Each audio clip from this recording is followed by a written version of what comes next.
Hello students, today we are going to discuss the topic white blood cells. So white blood cells also known as leukocytes. Leukocyte means colorless. So these cells are colorless because the red pigment is not present in the leukocyte, means the hemoglobin is not present in the leukocyte.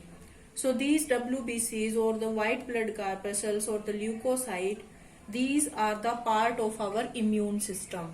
So what is our immune system? The system of our body which protect us from the foreign invaders, or you can say which prevent us from the disease. So we can say the white blood cells, they also the part of our immune system and they defense our body from the foreign particles. These white blood cells, they are arise from the stem cells. These stem cells are present in the bone marrow. Unlike RBCs, WBCs are nucleated, means nucleus is present in the WBCs. And white blood cells are divided into two categories. First is the granulocytes and second is agranulocytes. So granulocytes means the nucleus is fragmented in these white blood cells, and if nucleus is not fragmented, then we can say agranulocytes. So there are the three granulocytes. First is the neutrophil, basophil and eosinophil. Neutrophil, so that is the neutral. Basophil, B is there, so it is basic. Eosinophil, it is acidic in their action. And that is the diagram of the neutrophil. So in the neutrophil, the nucleus is fragmented. You can see this, that is the diagram of the neutrophil. And these are phagocytic in their action. Phagocytic means they are engulfing the foreign particle. If any foreign particle enter into our body, then these are engulfed by the neutrophil. So neutrophil, these are the neutral and these are the most abundant cell, 60 to 65% present in our blood. After that, the basophil. Basophil, these are the least in their number. So in white blood cells, neutrophil that are the abundant and the least one that are the basophil. So these basophil have the, you can say, C-shaped nucleus is there, and they release the histamine, heparin and serotonin. You can say that during the inflammation reaction, they start the inflammation reaction and release the histamine, heparin and serotonin. After that, the eosinophil. Eosinophil, these are the acidic in their action and they start the allergic reaction. Allergic reaction means any foreign particle like the dust particle enter into our body, then there will be the some reactions started, and these are known as the allergic reactions.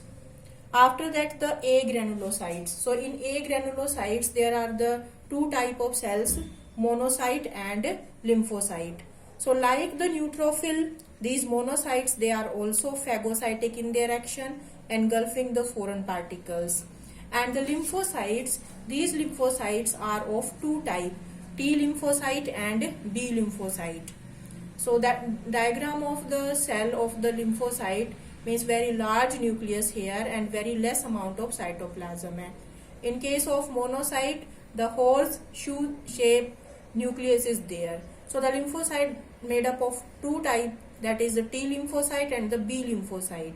So T lymphocyte that help in the formation of the some cells which fight with the infection and generate the cell mediated immunity. Cell mediated immunity means certain cells are produced from the T cells, T lymphocyte cell, the T effector cells, or we can say the memory cells, and which generate the cell mediated, because this immunity is provided by the cell, so we can say it is known as cell mediated immunity. This topic we will discuss in 12th class in detail. After that, the B lymphocyte. So B lymphocyte that produce the plasma cells, and then those plasma cells produce the antibodies. So what are antibodies? Antibodies are the protein molecules which are released in our body when there will be the entry of the any foreign particle, bacteria, virus, then it is known as the antibody. So these antibodies are present in our blood, so we can say provide the humoral. So humoral word is related to the fluid. So they are present in our blood, they can flow in our blood, so they provide the humoral immunity. So that is about the, you can say, the white blood cells: neutrophil, basophil, eosinophil, monocyte and lymphocyte.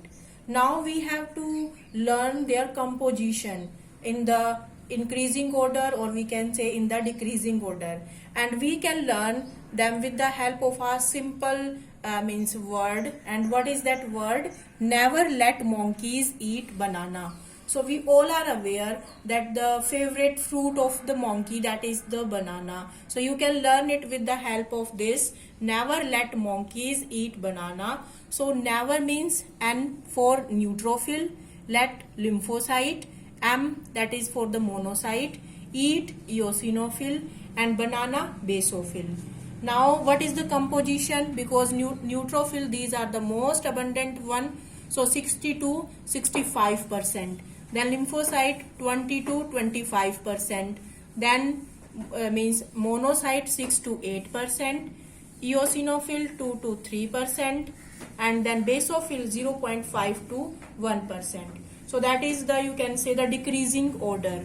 So in your exam this composition can come, the increasing order and the decreasing order. So that is the decreasing order.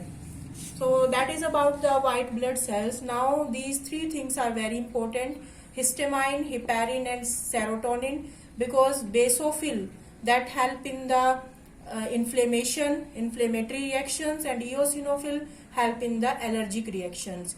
And what is their means function? Histamine, heparin and serotonin we will discuss. These three chemical compound, histamine, serotonin and heparin, they play the important role during the inflammation reaction. So firstly understand what is inflammation and what is the allergic reaction. So inflammation, that is the body response to the tissue damage, or we can say if any means tissue damage is there or any injury is there, then what will be the response of our body? If any foreign particle enter into our body, then what will be the response? That is known as the inflammation. And allergy, that is the very highly, means you can say very high frequency immune response when the contact of the foreign particle will be there. That is the, you can say, the allergic reaction. So now what is the histamine, serotonin and heparin, and what is their function? So first is the histamine, that is released in our body in response to the injury. So if any injury is there, then it is released by the you can say the in our body. And what is the effect? It means it causes the contraction of the smooth muscles present in our body, and also the dilation of blood capillaries. Dilation means the extension of the blood capillaries, and there will be the blood pressure decrease if dilation, vasodilation of blood capillaries. And it is released inside the gut in our digestive system, and also work like the neurotransmitters. Neurotransmitters means these are the chemical compounds which are released in the neurons at the synapse. So it also work like the neurotransmitter.